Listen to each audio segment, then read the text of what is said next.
The storm lashed against the windows of the old country house with a fury that seemed determined to tear the very foundations from the ground. Nathaniel Carter watched the tempest through the balcony window, his reflection in the glass showing a man unrecognizable even to himself. At 46, his once proud features now bore the weight of a life that had crumbled like a house of cards.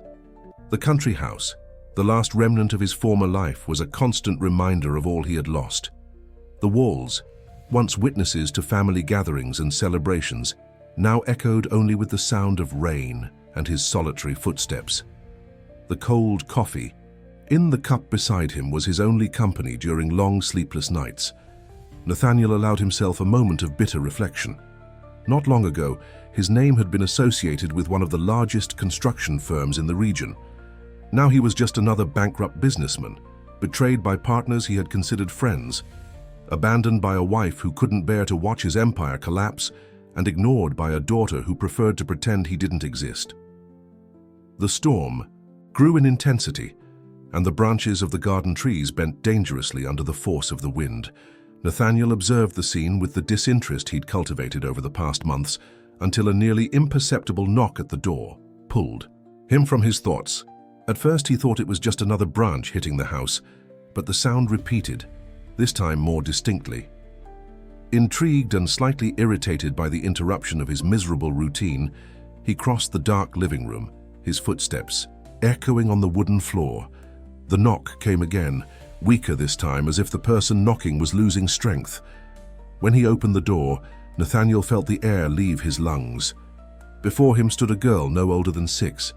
Her soaked clothes clung to her small, fragile frame, and a torn backpack hung from her right shoulder. But it was her eyes that paralyzed him, eyes that held a void so deep they seemed to suck in all the light around her. "Can I stay with you tonight?" Her voice was barely a whisper, almost lost in the noise of the rain, but each word hit Nathaniel like a punch to the gut. He stood there, frozen, as rainwater began to soak the entryway rug. His mind screamed at him to shut the door, to call the police, to do anything except what his heart impulsively wanted to do. But there was something about this child, something familiar yet utterly foreign, that stopped him from making the rational choice. "Come in," he finally said, his voice hoarse from disuse. "Let's get you dry first." The girl entered with silent steps, leaving small puddles of water in her wake. Nathaniel fetched towels from the hallway closet, trying to ignore how his hands trembled slightly. When he returned, he found the girl exactly where he had left her, as if afraid to move without permission. "What's your name?" he asked, handing her a clean towel. "Lily Grace," she replied, clutching the towel as if it were something precious. Nathaniel watched as she dried herself methodically, with an efficiency no 6-year-old should possess. Her movements were precise, economical, as if she had learned the hard way not to waste energy. "Are you hungry?" he asked, suddenly realizing he had no idea what to do with a child. His apartment had no proper food. In fact, it barely had any food at all. Lily nodded slightly, but her eyes remained fixed on the floor. Nathaniel led her to the kitchen, where he rummaged through the cabinets until he found a pack of crackers and a carton of milk that hadn't expired yet. As he warmed a mug of milk, he watched from the corner of his eye as the girl surveyed her surroundings, her eyes taking in every detail with unsettling focus. "Your parents?" he began, but was cut off by a gaze so intense the words died in his throat. "Just tonight," she said, her voice small but firm. "I just need to stay tonight." Nathaniel nodded, even though he knew he should ask more questions, even though he was probably making a mistake by sheltering a stranger's child. But there was something about that night, about the storm, about that girl, that felt fated, as if the universe had finally decided to collect its debt. He improvised a bed on the living room couch with old blankets and an extra pillow. Lily lay down without complaint, still wearing her now damp clothes. Before heading up to his room, Nathaniel watched her one last time. She was already asleep, or pretending very well, her steady, calm breaths a stark contrast to the storm, still raging outside. "Just tonight," he murmured to himself, climbing the stairs toward his bedroom. But as he lay in his own bed, a restless feeling consumed him. Something about that child deeply unsettled him, like a memory refusing to surface, a dream slipping away at dawn. The storm continued through the night, its thunder echoing through the empty house. Nathaniel remained awake, listening intently for any sound from downstairs, any sign that the girl had left as mysteriously as she had arrived. But there was no sound beyond the rain and wind, and when sleep finally overtook him, his last thoughts were of how a simple phrase from an unknown child had managed to pierce the fortress of indifference he had spent months building. What Nathaniel didn't know as he finally succumbed to sleep was that this night would mark the beginning of a journey that would change his life forever. Lily's presence in his home wouldn't be just for today. It would be the start of a mystery that would force him to confront his deepest demons and rediscover parts of himself he had long thought dead. The storm lashed against the windows of the old country house with a fury that seemed determined to tear its very foundations from the ground. Nathaniel Carter watched the tempest through the porch window, his reflection in the glass showing a man unrecognizable even to himself. At 46, his once proud features now bore the weight of a life that had collapsed like a house of cards. The country house, the last remnant of his former life, was a constant reminder of all he had lost.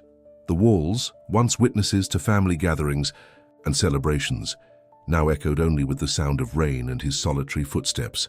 The cold coffee in the cup beside him was his only companion on long, sleepless nights. Nathaniel allowed himself a moment of bitter reflection. Not long ago, his name had been associated with one of the region's largest construction firms. Now he was just another bankrupt businessman, betrayed by partners he had considered friends, abandoned by a wife who couldn't bear to watch his empire crumble, and ignored by a daughter who preferred to pretend he didn't exist. The storm grew in intensity, and the branches of the garden trees bent dangerously under the force of the wind. Nathaniel watched the scene with the practiced disinterest of the past few months, when a nearly imperceptible knock at the door pulled him from his thoughts. At first, he thought it was just another branch hitting the house, but the sound repeated, this time more distinctly. Intrigued and slightly annoyed by the interruption of his miserable routine, he crossed the dark living room, his footsteps echoing on the wooden floor. The knock came again, weaker this time, as if the person knocking was losing strength. When he opened the door, Nathaniel felt the air leave his lungs. Standing before him was a girl no older than 6. Her soaked clothes clung to her small, fragile frame, and a torn backpack hung from her right shoulder. But it was her eyes that paralyzed him, eyes that held an emptiness so deep they seemed to swallow all the light around them. "Can I stay with you today?" Her voice was barely a whisper, nearly lost in the noise of the rain, but every word hit Nathaniel like a punch to the gut. He stood there, frozen, as rainwater began soaking the entryway rug. His mind screamed at him to shut the door, to call the police, to do anything except what his impulsive heart wanted to do. But there was something about this child, something familiar yet completely foreign, that kept him from making the rational choice. "Come in," he finally said, his voice rough from disuse. "Let's get you dry first." The girl stepped inside with silent footsteps, leaving small puddles in her wake. Nathaniel grabbed towels from the hallway closet, trying to ignore how his hands trembled slightly. When he returned, he found the girl exactly where he'd left her, as if afraid to move without permission. "What's your name?" he asked, handing her a clean towel. "Lily Grace," she replied, clutching the towel like it was something precious. Nathaniel watched as she dried herself methodically, with an efficiency no 6-year-old should possess. Her movements were precise, economical, as if she'd learned the hard way not to waste energy. "Are you hungry?" he asked, suddenly realizing he had no idea what to do with a child. His apartment had no proper food. In fact, it barely had any food at all. Lily nodded slightly, but her eyes remained fixed on the floor. Nathaniel led her to the kitchen, where he rummaged through the cabinets until he found a pack of crackers and a carton of milk that hadn't expired. As he warmed a mug of milk, he watched from the corner of his eye as the girl surveyed the room, her eyes cataloging every detail with unsettling focus. "Your parents?" he began, but was cut off by a look so intense the words died in his throat. "Just today," she said, her voice small but firm, "I just need to stay today." Nathaniel nodded, even though he knew he should ask more questions, even though he knew he was probably making a mistake by sheltering an unknown child. But there was something about that night, about that storm, about that girl that felt predestined, as if the universe had finally decided to collect its debt. He improvised a bed on the living room couch with old blankets and an extra pillow. Lily lay down without complaint, still wearing her now only damp clothes. Before heading up to his room, Nathaniel watched her one last time. She was already asleep or pretending very well, her steady, calm breaths a stark contrast to the storm still raging outside. "Just for tonight," he murmured to himself, climbing the stairs toward his bedroom. But as he lay in his own bed, a restless feeling consumed him. Something about that child unsettled him deeply, like a memory refusing to surface, a dream slipping away at dawn. The storm lasted through the night, its thunder echoing through the empty house. Nathaniel stayed awake, listening intently for any sound from downstairs, any sign that the girl had left as mysteriously as she had arrived. But there was nothing, beyond the rain and wind. And when sleep finally overtook him, his last thoughts were of how a single phrase from an unknown child had managed to breach the fortress of indifference he had spent months building. What Nathaniel didn't know, as he finally succumbed to sleep, was that this night would mark the beginning of a journey that would change his life forever. Lily's presence in his home wouldn't be just for tonight.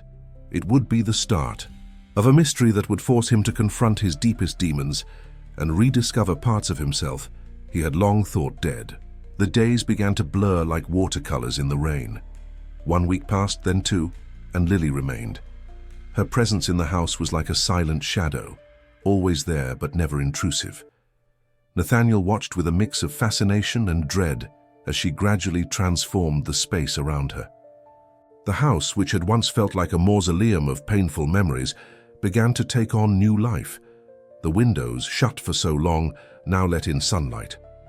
The neglected garden received daily care from Lily's small hands, which seemed to have a special gift for reviving plants everyone else would have given up on. But it was the notes that unsettled Nathaniel the most. They kept appearing in the most unlikely places, inside a book he hadn't opened in years, beneath his breakfast plate, even folded inside a pair of socks at the back of a drawer.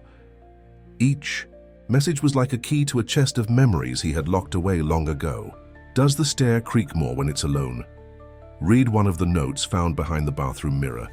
It was exactly what his daughter used to say when she was little, convinced that the house had a life of its own and could feel her loneliness. On a particularly cold morning, Nathaniel found Lily sitting on the stairs, just like his daughter used to do during storms. The resemblance was so unsettling that he had to lean against the wall to keep from falling.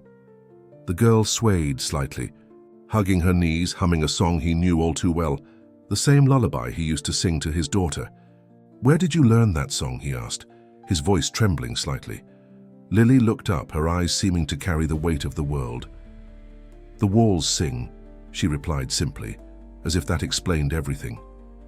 The coincidences began piling up like snow on a mountain, threatening to trigger an avalanche. The way Lily tilted her head when listening to music, identical to his daughter's. The peculiar way she tied her shoes, crossing the laces twice before making the knot. Even her irrational fear of thunder, which made her shrink and seek refuge in the most unlikely corners of the house. One afternoon, while organizing some boxes in the attic, Nathaniel found a photo album he hadn't seen in years. His hands shook as he opened the yellowed pages. There was his daughter, the same age Lily was now, smiling at the camera with a missing front tooth. "It's a nice picture," said a voice behind him, making him jump. Lily was standing in the attic doorway, her small frame silhouetted against the afternoon light. "How did you get up here so quietly?" he asked, quickly closing the album. "The stairs know me," she replied with a shrug. "They know when not to make noise." A chill ran down Nathaniel's spine. "Lily, who are you really?" The girl didn't respond immediately. Instead, she stepped closer and touched the photo album with delicate fingers. "Sometimes," she finally said, "people are like puzzles. Some pieces get lost, others get mixed up, but all the pieces exist somewhere. Before Nathaniel could process the meaning of those words, Lily had already disappeared down the stairs, leaving only the echo of her light footsteps and a new note. On the photo album, "Do memories have the color of rain?" That night, Nathaniel couldn't sleep. He sat on his bed, surrounded by all the notes he had found, trying to find some pattern, some rational explanation for it all. How could a child who had never known her family know so many intimate details about his past? Reason told him to take Lily to the authorities, to resolve the situation the proper and legal way. But something deeper, something he couldn't name, stopped him. It was as if an invisible force kept him trapped in that situation, waiting for an outcome he couldn't yet foresee. As the night wore on, Nathaniel could hear Lily's soft footsteps downstairs.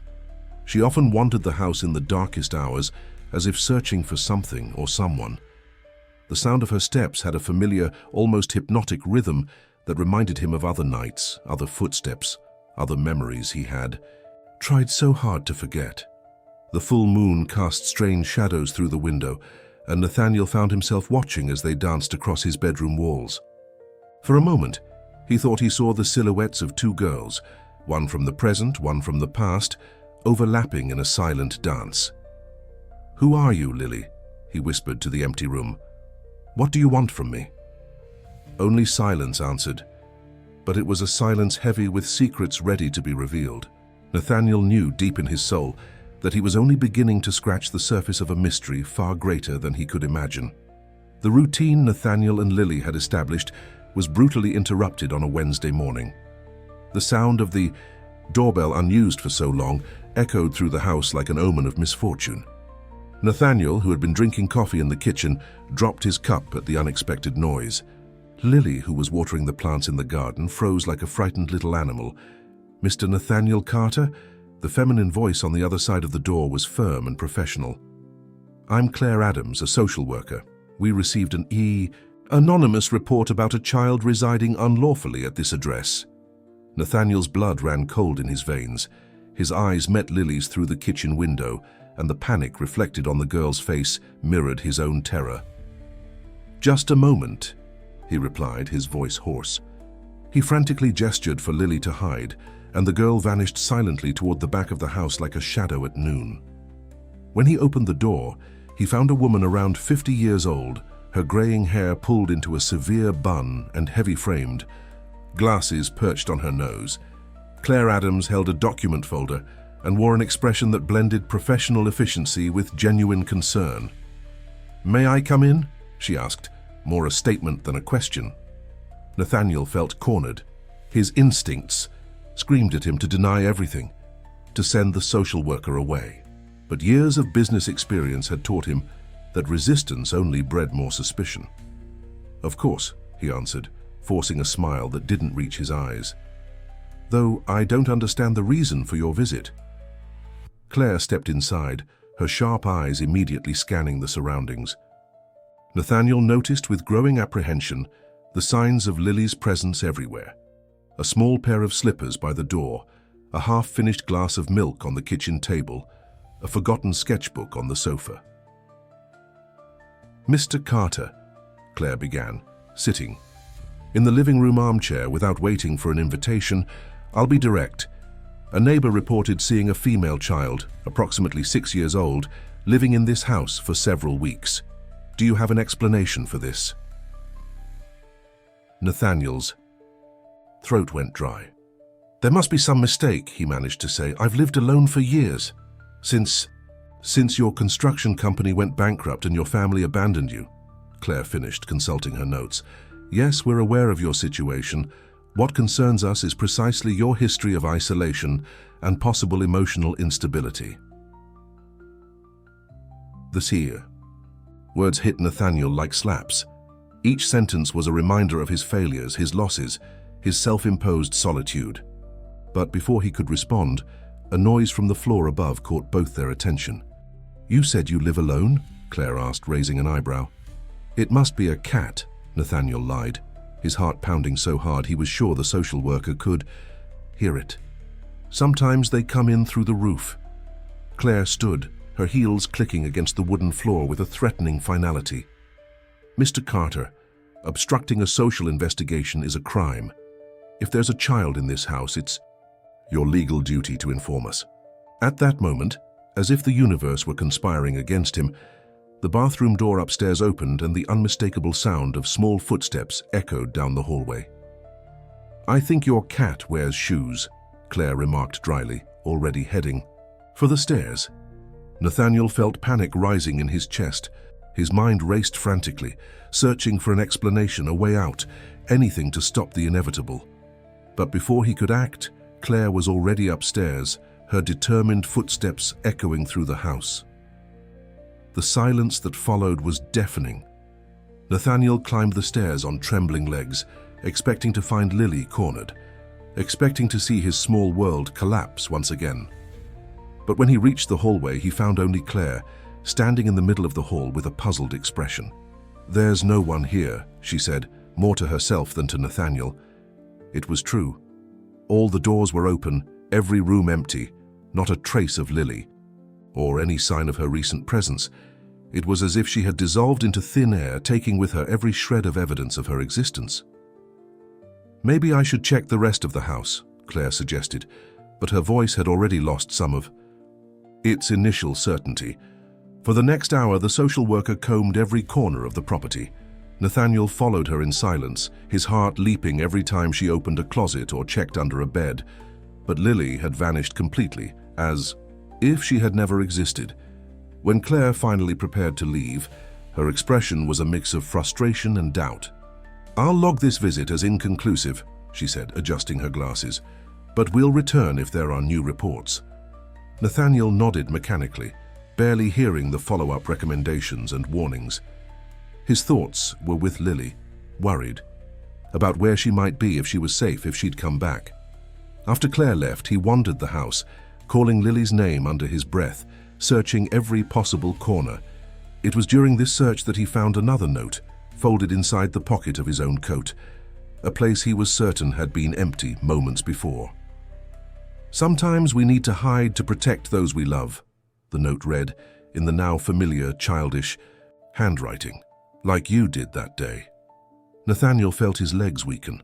The words were exactly what his daughter had said years ago, when he found her hiding in the basement during a particularly ugly fight with his ex-wife. It was a memory he had buried deep, along with so many others. Night fell and Lily did not reappear. Nathaniel stayed awake, sitting in the living room, staring into the darkness through the window. Claire's visit had forced a reality he'd tried to ignore to the surface. He couldn't keep Lily forever. Not legally, not the way things were. But how could he let her go? How could he hand over to the authorities a child who seemed to know every secret of his past, every unhealed wound in his soul? And more importantly, how could he protect her when he didn't even understand who or what she really was? 3 days had passed with no sign of Lily. Nathaniel wandered the house like a ghost, unable to sleep, barely able to eat. Every corner of the place seemed to scream the girl's absence. The plants she had cared for were beginning to wilt, as if they missed her too. The silence, once his only companion, now weighed on him like a curse. On the morning of the 4th day, when Lily's absence was starting to feel permanent, another disruption shook his world.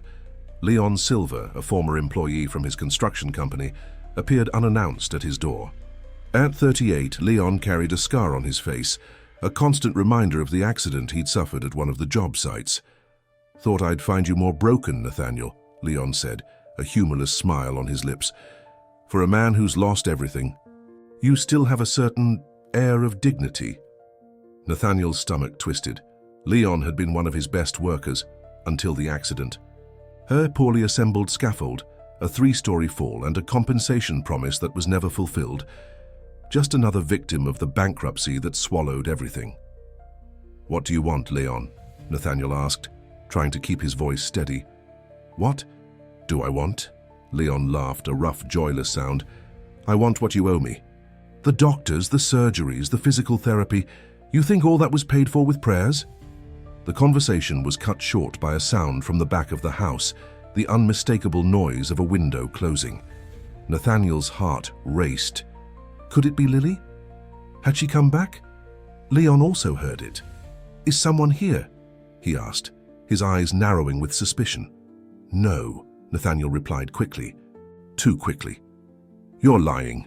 Leon took a step forward, invading Nathaniel's personal space. "You were always good at that, weren't you? Lying, making promises you couldn't keep." At that moment, something fell upstairs. It sounded like a book or a heavy object. Leon smiled, a predatory grin that made Nathaniel instinctively step back. "I'll take a look," Leon announced, already heading for the stairs. "No!" Nathaniel tried to stop him, but Leon was stronger, younger. With a shove, he pushed Nathaniel aside and took the stairs 2 at a time. Panic seized Nathaniel. If Leon found Lily and if he discovered the girl, he had no doubt his former employee would use the information to blackmail him, or worse, report him to the authorities. He rushed up the stairs after Leon, his heart pounding so hard it felt like it might escape his chest. When he reached the second-floor hallway, he found all the doors open and Leon standing in the middle of the hall, a look of confusion on his face. "I could have sworn," Leon muttered, glancing around. Nathaniel looked too. Just like during the social worker's visit, there was no sign of Lily. Not a sound, not a movement, not even a shadow to indicate their presence. Then he noticed something on the floor, a small folded piece of paper. Before Leon could see it, Nathaniel discreetly kicked it under a piece of furniture. "Satisfied?" he asked, trying to sound more confident than he felt. Leon stared at him for a long moment, as if trying to read something in his expression. "For now," he finally replied. "But this isn't over, Nathaniel. You owe me far more than money." After Leon left, leaving behind veiled threats of future confrontations, Nathaniel retrieved the note he had hidden. His hands trembled as he unfolded. "Some debts can't be paid with money," the message read. "You taught me that, remember?" It was another phrase from the past, another memory he had tried to bury. Words his daughter had spoken when he tried to make up for his absence with expensive gifts in the final days before his family completely fell apart. That night, as rain began to fall outside, Nathaniel heard soft footsteps in the hallway. His heart leaped. They were the unmistakable steps of Lily. "You came back," he said, turning to find her standing in the doorway of his room, as small and fragile as he remembered. "I never left," she replied simply. "Some people need to hide, to see the truth in others." Nathaniel felt a shiver run down his spine. "What truth?" Lily stepped closer, her bare feet making no sound on the wooden floor. "The truth about your debts, Mr. Nathaniel, not the ones of money. The others." "What other debts?" The girl smiled, a sad smile that seemed to carry the weight of the world. "The ones you owe to your conscience, to your daughter, to all the people who trusted you." The words hit Nathaniel like a punch to the gut. It was as if Lily could see right through him, as if she knew every guilt, every regret he carried. "Who are you really?" he asked, his voice barely a whisper. "I am every promise you broke," she replied, her voice shifting subtly, taking on a tone he knew all too well. "I am every dream you destroyed. I am the mirror you're afraid to look into." Outside, the rain grew heavier, and a flash of lightning lit up the room for a moment.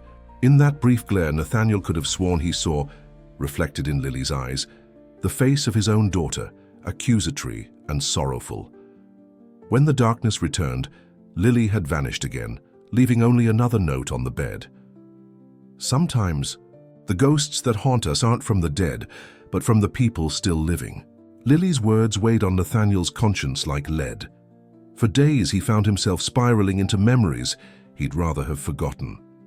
Every corner of the house seemed to whisper accusations. Every shadow reminded him of broken promises. The girl kept appearing and disappearing like a restless ghost, leaving only notes and unanswered questions in her wake.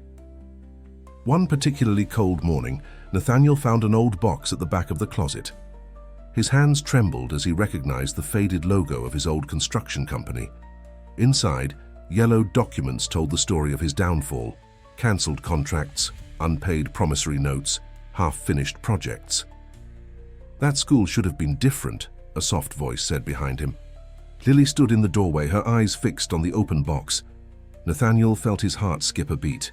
"Which school?" "The one you never finished. The one that left so many children without a place to study." Lily Grace stepped closer, her small fingers lightly brushing the papers. "The one with the dark, cold storage room." A chill ran down Nathaniel's spine. The municipal school in the Rosewood Gardens neighborhood, one of his last projects before the bankruptcy. He had trusted his partners too much, turned a blind eye to irregularities, ignored the signs that something was wrong. When everything came to light, the construction had already been abandoned, leaving only unfinished concrete structures and shattered dreams. "How do you know about this?" he asked, his voice trembling. Lily Grace didn't answer right away. Instead, she walked to the window, her steps so light they barely made a sound on the floor. Sometimes walls hold more than secrets, they hold pain. Nathaniel began spreading the documents across the floor, his hands now driven by an urgency he didn't fully understand. Among financial reports and legal notices, he found a newspaper clipping that made his blood run cold. "Child found in abandoned construction site after 2 days missing." The article was brief, just a paragraph buried among other local news. It spoke of a girl who had been found in the storage room of the abandoned municipal school construction site. No one had come forward to claim her. The temporary name given by social services was Lily, he whispered, the letters dancing before his eyes. The girl kept her back to him, her silhouette outlined against the morning light. "You never knew, did you?" "I never knew there was a child trapped in that construction site when everyone left." Nathaniel felt his legs weaken. He let himself drop to the floor, the documents scattered around him like evidence of his sins. I didn't know." 2 days, Lily continued, her voice taking on a distant tone. 2 days in the dark, calling for help. The sound of rats was the only noise besides the screams. Her words were like knives to his chest. Nathaniel could feel hot tears streaming down his face, though he didn't remember starting to cry. "Why are you here? Why now?" Lily finally turned to him, her eyes usually empty, now burned with a terrifying intensity. "Because some debts must be paid, some stories must be told, some mistake—" She didn't finish the sentence. Instead, she stepped closer to Nathaniel and for the first time since she arrived, touched his face. Her fingers were cold as ice. "Your daughter tried to warn you, didn't she?" she asked softly. "She saw the documents, uncovered the irregularities, but you were too busy trying to save the empire you built to listen to a teenager's warnings." The memory struck Nathaniel like lightning. Your daughter, then 15 years old, walked into your office with a folder of documents. "Dad, there's something wrong with the municipal school contracts." You dismissed her with an impatient wave, too busy trying to secure new investors to save the already sinking company. "That's why she walked away," Lily continued. "It wasn't about the lost money or the divorce. It was because you chose not to see, not to hear, not to know." Nathaniel covered his face with his hands, violent sobs shaking his body. All the walls he had built around his guilt crumbled at once. The truth he had tried so hard to deny choked him like a tidal wave. "And now," he asked through tears, "what do you want from me?" "I want you to see," Lily replied, "truly see. Not just me, but everything you pretended not to, all the lives you affected with your choices." When Nathaniel lowered his hands and opened his eyes, Lily had vanished again. In her place was just one more note. Some children get lost in the dark. Others are left there. Evening fell, turning the room into a chamber of shadows. Nathaniel remained seated on the floor, surrounded by the ghosts of his past. The documents around him were no longer just paper. They were stories, lives, consequences. And somewhere in the shadows of the house, a lost girl continued her silent work of unearthing long-buried truths. Night came, bringing with it a fine, persistent rain. In the darkness of the room, Nathaniel could swear he heard a distant cry from downstairs. He couldn't tell if it was Lily's, his daughter's, or the echoes of his own tormented conscience. Lily Grace's muteness began 3 days after the discovery in the attic. It was as if a switch had been turned off. The girl, who already spoke little, now didn't utter a single word. Her eyes, once penetrating and inquisitive, had grown dull and distant, like windows closed to the world. Nathaniel watched helplessly as she wandered through the house like a small, silent shadow. She still kept to her routine of tending to the plants and organizing the rooms, but there was something different in her movements, something broken.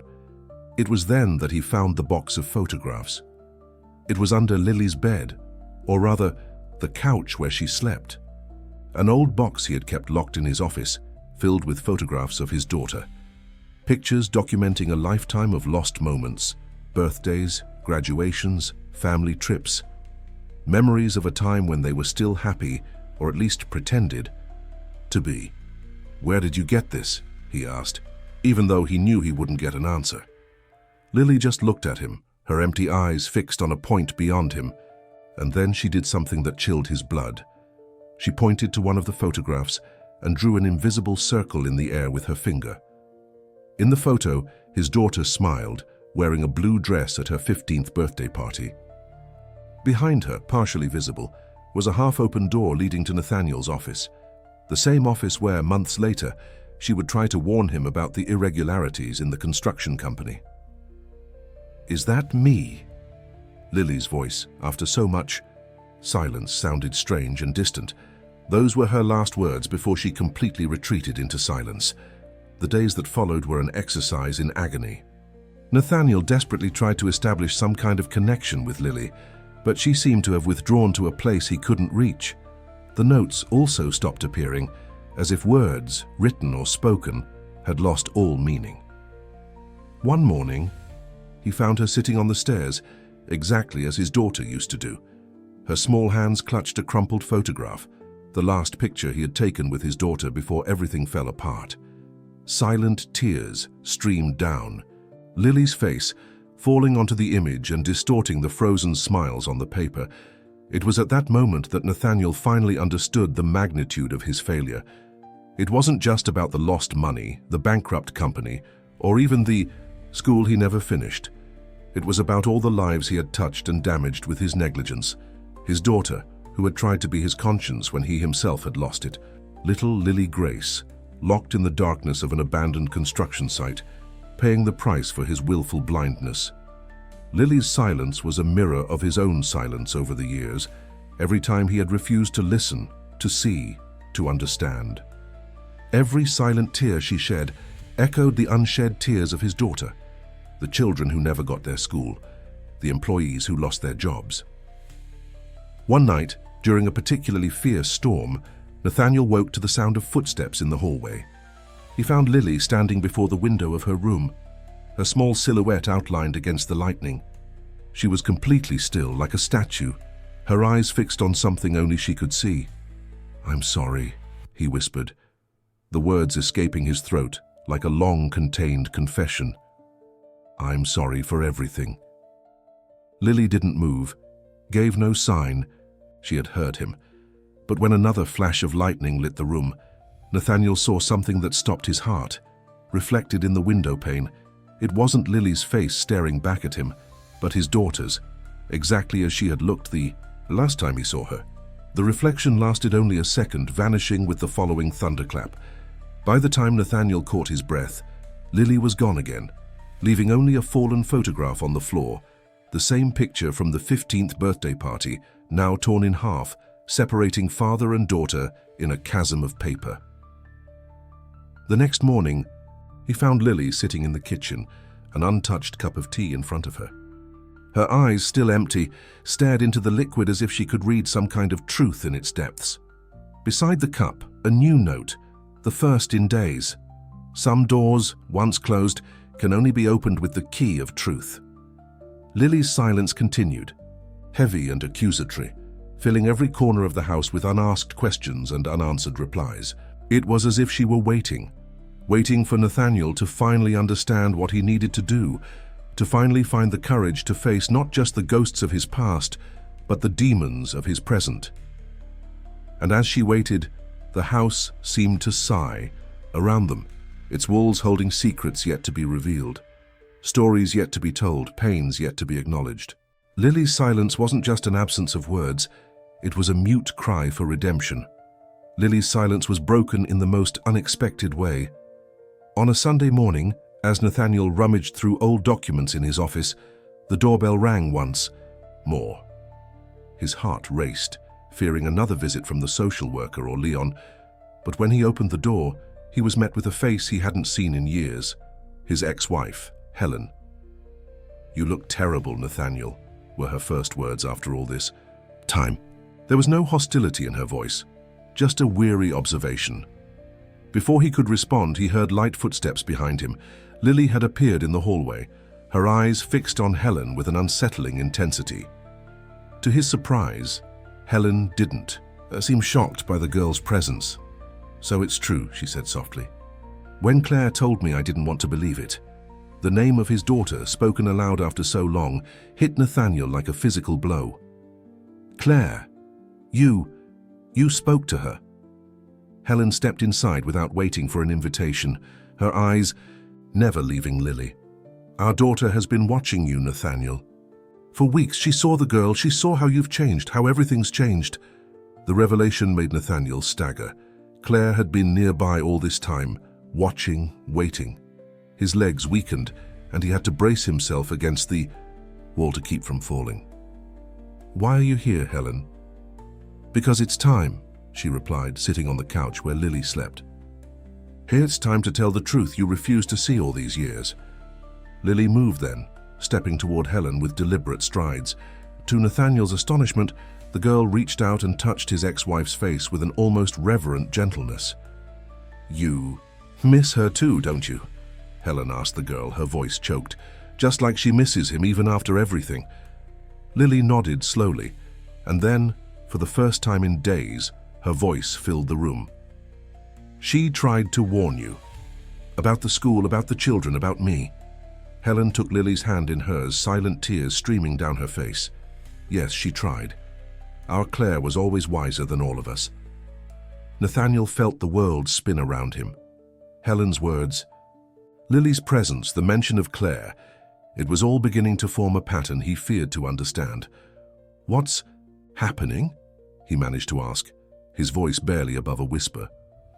"Claire found out about Lily months ago," Helen explained, still holding the girl's hand. "About how she was found in that abandoned construction site, about how no one claimed. Hurt? About how she moved from shelter to shelter, carrying the trauma of abandonment like an invisible scar." Lily gently pulled away from Helen and walked to the window, her small silhouette framed against the morning light. "I used to dream," she said, her voice distant, "of a man who would come save me from the dark, but he never came. Our daughter found the records," Helen continued. "He connected the dots you refused to see, the school that was never built, the storage room where Lily was found, the dates that aligned with the beginning of the end of the construction company." "But why?" Nathaniel could barely form the words. "Why bring Lily here?" It was Lily who answered, turning to face him with eyes that seemed to carry the weight of the world. "Because some people need to see their reflection to understand who they really are."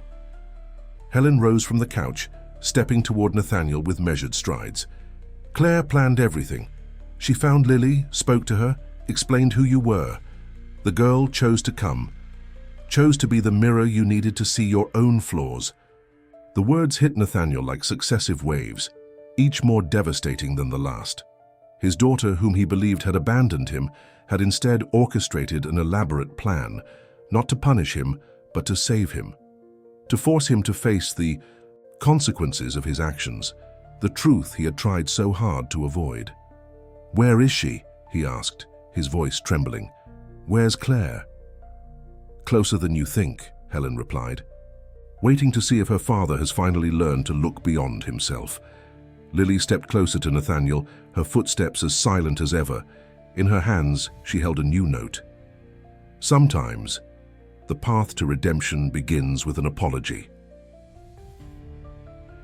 The paper shook in Nathaniel's hands as a terrible realization struck him. It wasn't just Lily who needed saving. It was him. It had always been him. "What do I do now?" he asked, more to himself than to the two figures watching him. "You know what you need to do," Helen replied softly. "The question is, are you finally ready to do the right thing?" The morning light filtered through the windows, casting shadows that danced on the walls of the house. In the silence that followed, Nathaniel could hear the weight of all his choices, all his mistakes, all the lives he had affected. And for the first time in years, he allowed himself to fully feel the pain he had tried so long to ignore. After Helen's visit, something fundamental shifted inside Nathaniel. The revelation that his daughter Claire was behind everything, not out of revenge but a twisted kind of love, had shattered the last barrier he'd kept in his heart.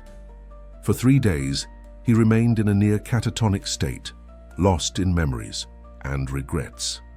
Lily still stayed in the house, but something about her presence had changed too.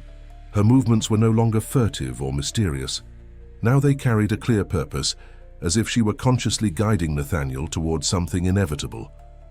On the morning of the 4th day, Nathaniel awoke with a determination he hadn't felt in years. He went downstairs to find Lily sitting at the kitchen table, a map of the city spread out before her. "You know where we need to go," she said simply, her small finger pointing to a specific spot on the map. Nathaniel stepped closer and felt his chest tighten. The address she indicated was the unfinished school, the place where it had all begun, and where Lily had been found years ago. "I don't know if I can," he admitted, his voice trembling slightly. "Some wounds only heal when we return to where they were opened," Lily replied, her eyes meeting his with a wisdom beyond her years. The drive to the site was made in heavy, expectant silence. Nathaniel drove slowly, each mile weighing like lead on his conscience. Lily sat quietly in the passenger seat, her small hands folded in her lap like a miniature statue. When they finally arrived, the sight of the abandoned lot made Nathaniel feel sick. The unfinished concrete structures rose against the sky like skeletons of dead dreams. Weeds grew through the rubble, and graffiti covered the never-finished walls. "There," said Lily Grace, pointing to a low structure near what should have been the main courtyard. That was the storage room. Nathaniel followed her with hesitant steps. The door to the storage room was still there, hanging precariously from its rusted hinges. The inside was a pit of darkness that seemed to swallow all light. "2 days," murmured Lily Grace, her voice taking on a distant tone. "2 days screaming for help until my voice completely gave out." Tears began to stream down Nathaniel's face, without him even realizing it. "Forgive me," he whispered, falling to his knees on the hard-packed earth. "Please forgive me." It was then that he heard footsteps behind him. Footsteps unlike Lily Grace's, heavier, more deliberate. When he turned, his heart nearly stopped. Claire stood just a few feet away, no longer the teenager he remembered, but a young woman with eyes that held as much pain as determination. "Dad," she said simply, her voice bringing back 1,000 memories Nathaniel had tried to bury. "Lily." Grace moved to stand between the two, her eyes shifting between father and daughter, as if witnessing the conclusion of a story she had helped write. "You found her," Nathaniel said to Claire, his voice choked. "You brought Lily Grace to me." Claire nodded slowly.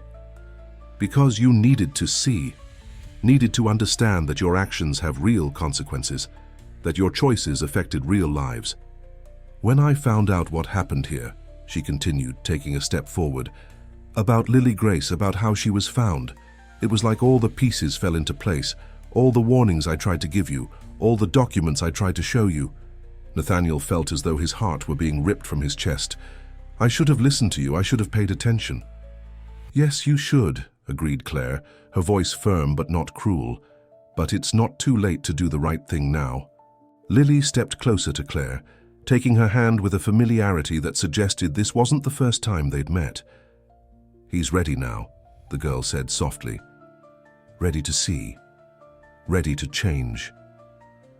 The wind whistled through the abandoned structures, creating ghostly sounds that seemed to echo the past. Nathaniel looked at his daughter, at little Lily, and at the unfinished building that represented so many shattered dreams. "What do you want me to do?" he asked, his voice barely above a whisper. Claire took another step toward him, now close enough that he could see the tears in her eyes. "I want you to fix what can be fixed, to take responsibility for what you've done, to help Lily have the life she should have had." Lily let go of Claire's hand and walked over to Nathaniel, her eyes locked onto his with an intensity that seemed to pierce his soul. "Some stories have to end so others can begin," she said gently. And there, under the cloudy sky of an autumn morning, surrounded by the wreckage of his past mistakes and facing the two people who represented his chance at redemption, Nathaniel Carter finally understood what he needed to do. The following weeks passed in a whirlwind of frantic activity. Nathaniel, as if awakened from a long sleep, threw himself into a mission that consumed every moment of his days. The man who once hid from the world now faced it with renewed determination. His first step was to seek out the social worker, Claire Adams. This time not to hide Lily, but to do the right thing. Seated in his austere office, he confessed everything: how the girl had arrived at his home, how his daughter had found her, and most importantly, how he was willing to do anything to ensure Lily Grace's well-being. "Do you understand that what you did was irregular?" asked Claire Adams, her scrutinizing eyes behind heavy glasses. "I do," replied Nathaniel Carter, his voice steady. "But I also understand that now I have the chance to correct not just this mistake, but many others." With Claire's help, he began gathering documentation to start a legal adoption process. The evenings were dedicated to filling out forms, attending mandatory courses for adoptive parents, and most importantly, building a genuine relationship with Lily Grace, no longer based on mystery and guilt, but on understanding and real affection. But Nathaniel knew this wasn't enough. The debt he carried was greater than just what he owed Lily Grace. On a rainy afternoon, he mustered the courage to do something he should have done years ago. He called a meeting with Leon Silver and other former employees harmed by the construction company's bankruptcy. "I can't change the past," he said, facing the faces marked by distrust and resentment. "But I can try to repair some of the damage I caused." Nathaniel had decided to sell the country house, his last valuable property, and use the money to create a compensation fund for the employees who had been wronged. It wasn't everything he owed, but it was a start. The most significant change, however, happened with the abandoned school site. After weeks of negotiations with local authorities and old contacts, Nathaniel secured an agreement. The land would be donated to a non-profit organization committed to completing the school's construction. "It's going to take time," he explained to Lily Grace as they watched the first workers arrive at the site. "But this time, we'll do it right." The girl, who once seemed to carry the weight of the world on her small shoulders, now showed a lightness that warmed the hearts of everyone around her. Her smile, once so rare, began appearing more often, especially when Claire was nearby. The relationship between Claire and Nathaniel also began to heal, slowly, like an old fracture finally receiving proper treatment. Their conversations, once impossible, now flowed with a painful but necessary honesty. "Did you really plan all of this?" he asked one evening, as the three of them, him, Claire, and Lily Grace, shared a simple dinner in the kitchen. Claire smiled, a smile that reminded him so much of her mother. "Not everything. Finding Lily was fate, perhaps, but helping her find you, that was a choice, mine and hers." Lily, who had been playing with her fork, looked up. "Some people need to get lost to find their way back," she said, her voice carrying that ancient wisdom that never failed to surprise. Nathaniel's sleepless nights, once filled with regret and self-pity, were now occupied with plans and hope. The room he was preparing for Lily, no longer the living room couch, was a promise of a fresh start. Every painted wall, every piece of furniture chosen, was a step toward a future he never thought he deserved. But it wasn't all roses. The adoption process was rigorous, and Nathaniel's past didn't help. The hearings were tense, the questioning harsh. In one particularly difficult session, the judge looked him straight in the eye and asked, "Why do you think you deserve this second chance?" Nathaniel felt the weight of all his mistakes, all his failures. But he also felt Claire's presence in the courtroom, Helen's silent support, and most importantly, the trust Lily had placed in him. "I don't know if I deserve it," he answered honestly, "but I know Lily deserves a family, and for the first time in my life, I truly understand what that means." As they waited for the final decision on the adoption, life continued its course of transformation. The house, once a mausoleum of painful memories, gradually turned into a home. Lily's mysterious notes were replaced by colorful drawings pinned to the fridge. The oppressive silence gave way to conversations, laughter, and sometimes even music.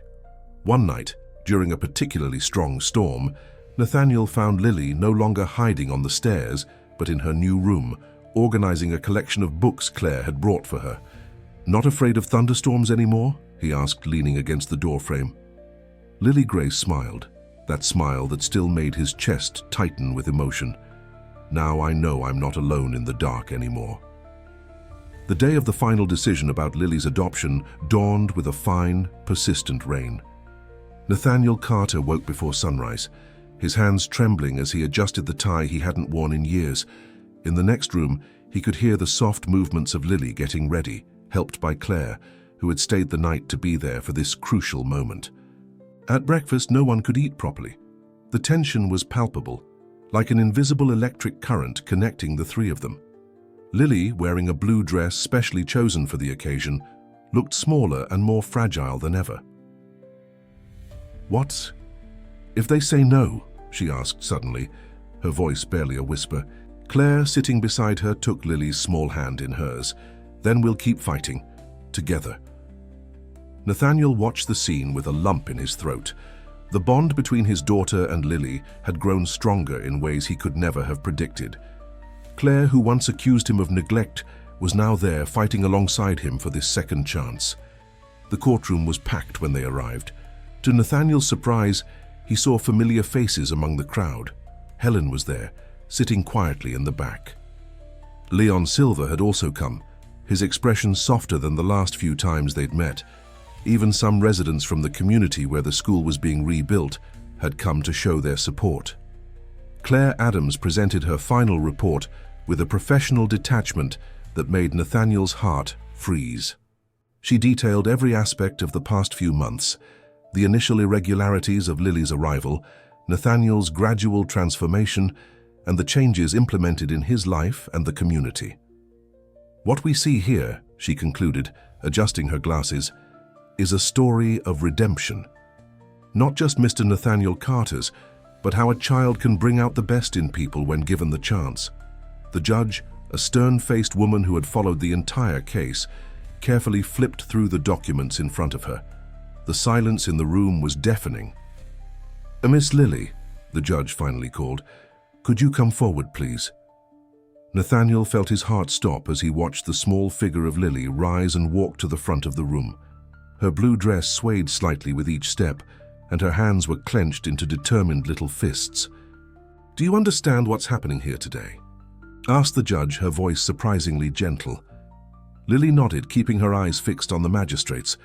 "Today, Mr. Nathaniel is going to become my father, not just in my heart, but on paper too."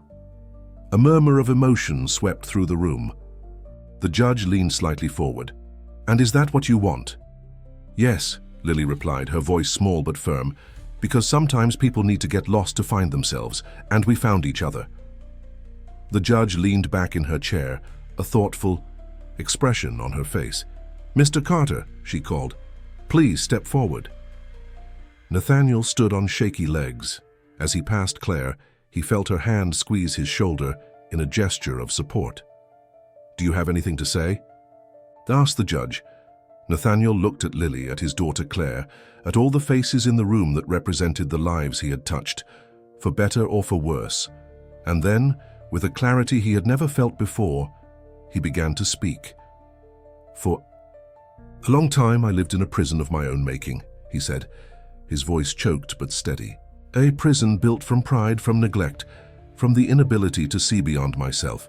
Lily, she wasn't just a child who needed help. She was the key that unlocked that prison." He paused, taking a deep breath. "I can't change the past. I can't undo the mistakes I've made. But I can promise that from now on, every decision I make will be with her well-being in mind first. Because Lily didn't just teach me how to be a better father, she taught me how to be a better person." The judge studied the two for a long moment, the tall, silver-haired man, and the little girl in the blue dress bound together by a story that seemed bigger than themselves. "You know, Mr. Carter," she said at last, "in all my years on the bench, I've learned that the greatest transformations often come from the most unexpected places." She paused meaningfully, glancing at the papers before her. "And sometimes it's the children who teach us the most important lessons." The silence in the room was absolute as the judge picked up her pen. Nathaniel could hear his own heart pounding, could feel Claire's presence just behind him, could see Lily's small hands clutching the hem of her blue dress. And then, with a motion that seemed to last an eternity, the judge began signing the documents that would change their lives forever.